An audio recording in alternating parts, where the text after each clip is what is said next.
As governments crack down on CO2 emissions and pollution, automotive manufacturers have been scrambling to build an electric vehicle that is affordable, practical, and also luxurious. And while there isn't a perfect single electric vehicle on the market just yet, I'd like to introduce you to the Volvo XC40 Recharge.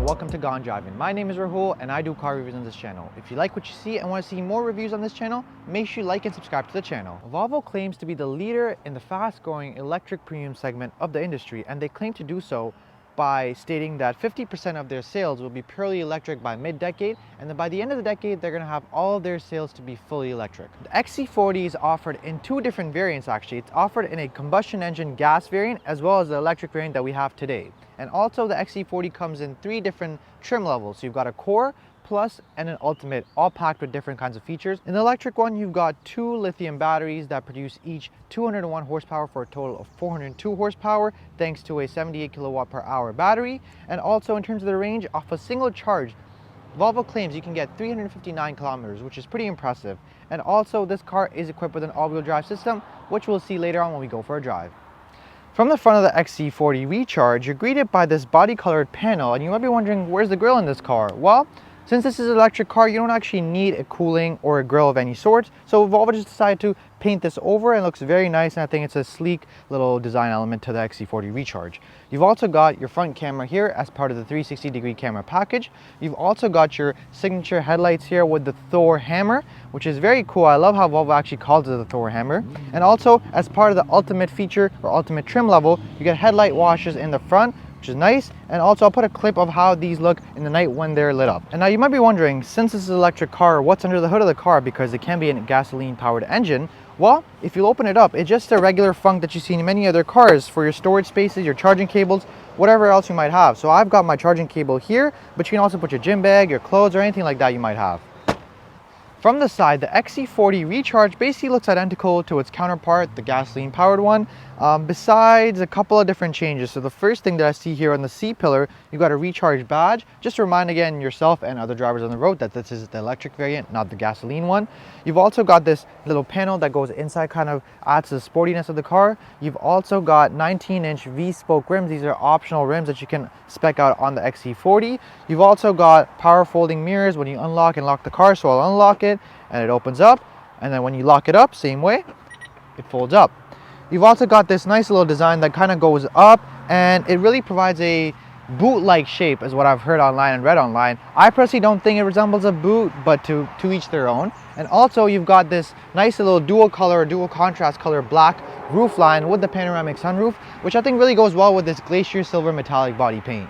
Looking at the rear end of the XC40, I'm not the biggest fan of it, and largely because of these taillights. They kind of remind me of the last generation XC60. I'm not sure if that was intentional or not, but I really wish Volvo could go and change that for their next generation of the XC40. We've also got this Volvo branding here, as well as the XC40 nameplate, and also a Recharge plate with the twin lettering, reminding you that this is a dual electric motor car. We've also got some rear reflectors in the back here, no fake exhaust, thank God for that, as well as your rear sensor features here. And now let's go ahead and open up the boot. Looking at the boot of the Volvo XC40, I actually was surprised to see quite a bit of space. I mean, Volvo claims that they have about 25 cubic feet of space in this XC40 Recharge, which is quite a bit. And you know, with most electric cars, you kind of compromise on the space because of batteries. But in this car, there's really no battery here or anything like that. I believe everything is in the middle of the car. So you got lots of space here. And then if you fold the seats, you get about 57 cubic feet of space, which is really good. And now, with the exterior features out of the way, let's go ahead and check the interior of the car.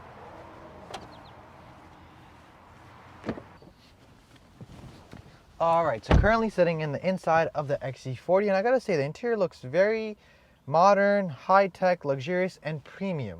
As soon as you get into the car, you're greeted by this 12.3-inch driver's display, which has some of your information like the battery levels, what kind of gear you're in, the temperature, speed, and also your Google Maps navigation. But in terms of customizability, there's not much you can do, which is kind of disappointing because the Volvo could have really gone a long way, and there's a lot of potential with this driver's display. I just don't think Volvo did enough right now. And then we've got this leather wrap steering wheel, and a fun fact about the leather in this car and all Volvos is that it's vegan. So Volvo is on this journey of being sustainable, and this is one of the things that they're doing, which is very, very nice to see. We've also got our vents here, which are vertical as opposed to being circular or rectangular as you see in many other cars. A nice little unique design element in this car. We've also got door handles, which feel very premium and just feel very sturdy, which is nice. You've also got Harman Kardon speaker system in this car, which is an optional feature equipped in my tester that I have for the week. I highly recommend it. It sounds really, really good, especially with the subwoofer. It makes all the difference when you're playing the music. And also we've got our inlays here on the door panel, as well as some leather on the side doors. We've also got your seat memory systems here for 1 and 2 profiles, so which is nice to see. You can also fold your mirror by just pressing the buttons here. And also one thing that I noticed, it's a very small thing, but the actual window closing and opening buttons feel very premium. Again, I think that's a large thing in this car, is that everything feels premium when you touch it. And compared to cars like Tesla, where things feel very plasticky and cheap, this one does not feel the same way. And then we've got the infotainment screen here, which basically reminds me of the Tesla Pad again, the Tesla iPad.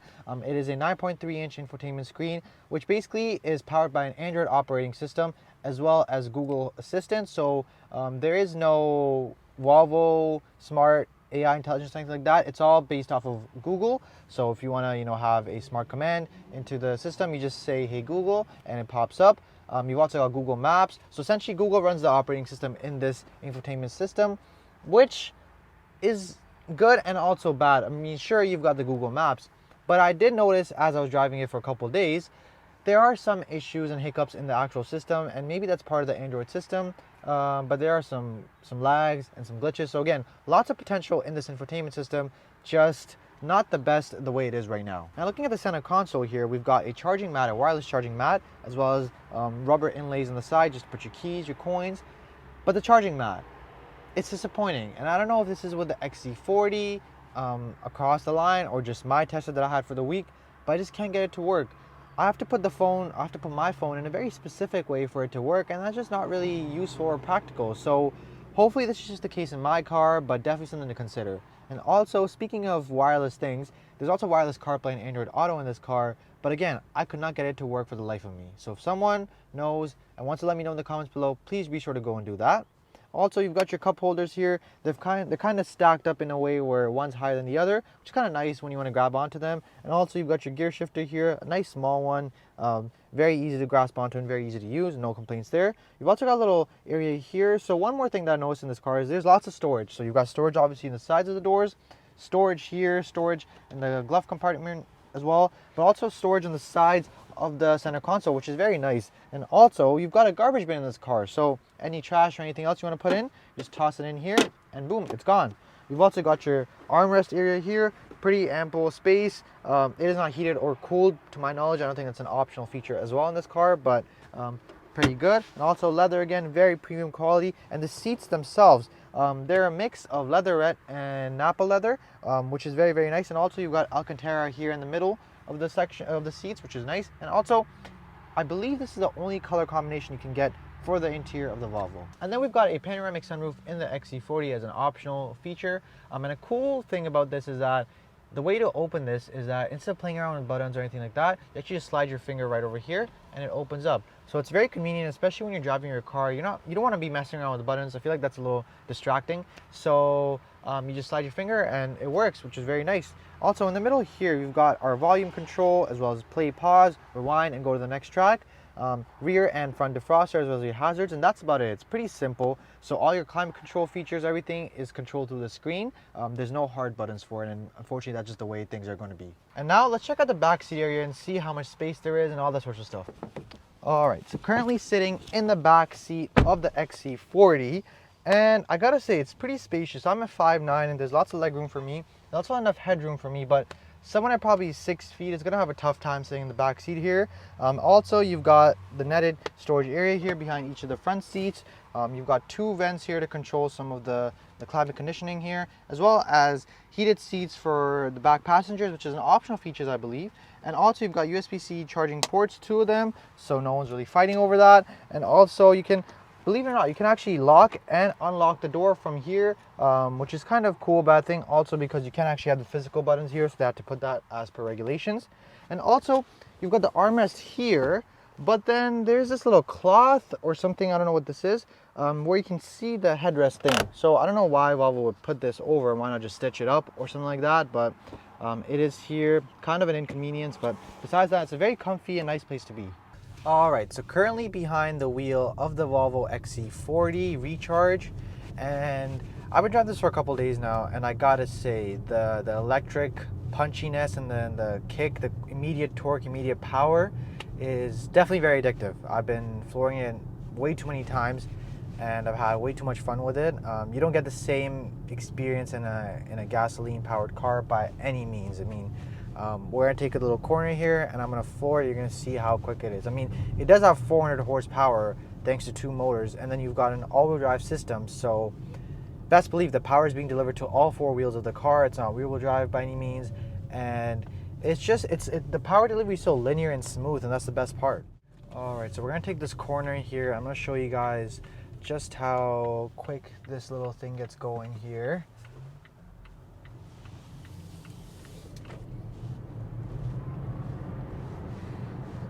We're already at speeds that I don't want to say on camera, but it's definitely very fun, and obviously with the instant torque, you really feel that. And I think Volvo did a good job of keeping it pretty balanced, where it's not excessive by any means. It's comfortable. The speed delivery in this car is very comfortable, and I think I like that a lot. In terms of daily driving the XC40, I don't think it's problematic whatsoever. I mean, I've been driving for a couple of days now, and it's very comfortable, very easy to drive. You just get in and go, and in terms of the actual air ride or the suspension of the car, I'm not sure if this has the air ride equivalent that Tesla has, but when you hit potholes or any rough tracks on the road, you feel pretty comfortable, and you don't really feel them as much in the car, which is nice.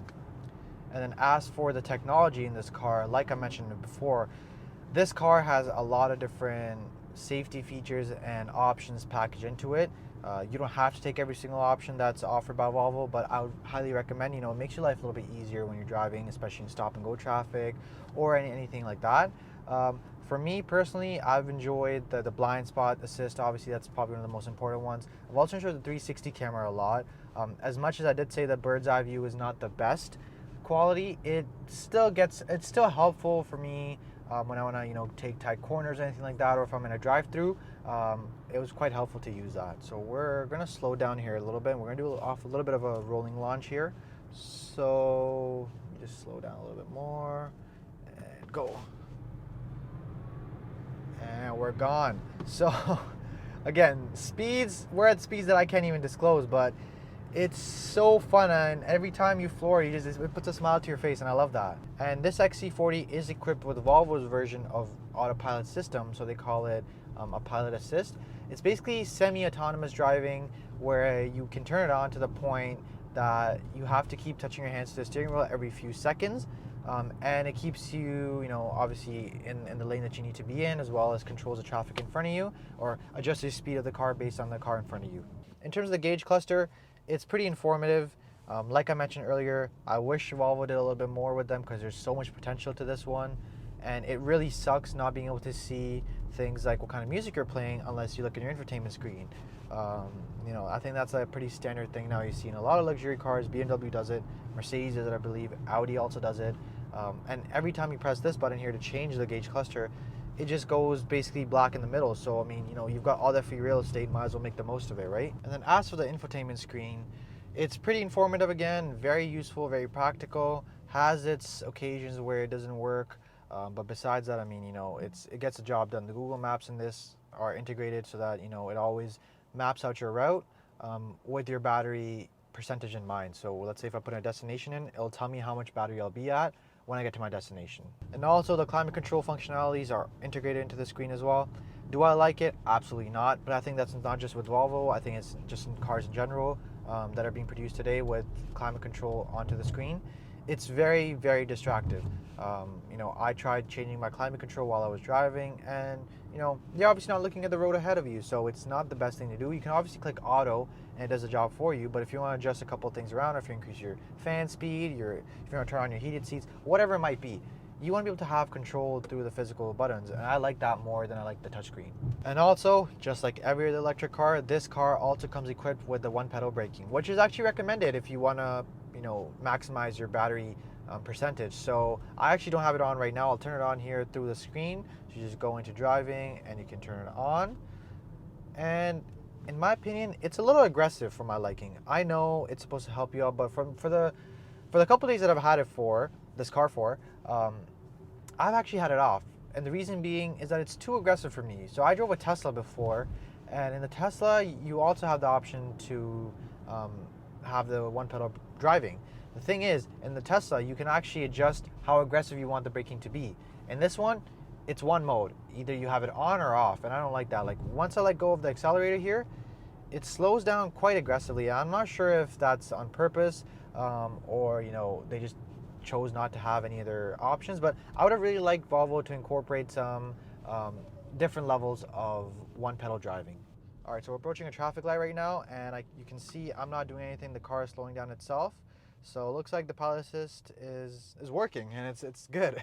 If you can get past the infotainment screen as well as the gauge cluster, I think this car is great for anyone looking to get an electric car, an electric SUV that can take them from point A to point B. It's quick, it's luxurious, and it feels premium. I think this car has all of that, and I think compared to a Tesla Model Y, which probably would be its most direct competitor, this blows the Tesla out of the water, in my opinion. Obviously the Tesla could have a little bit more punchiness and a little bit more power into it if you want to get that option, but besides that, I don't see how Tesla can be any better. The material in this car, the overall steering wheel feel, the actual screen as a gauge cluster, everything feels a lot more premium than the Tesla, so I would say this definitely is the better option than the Model Y.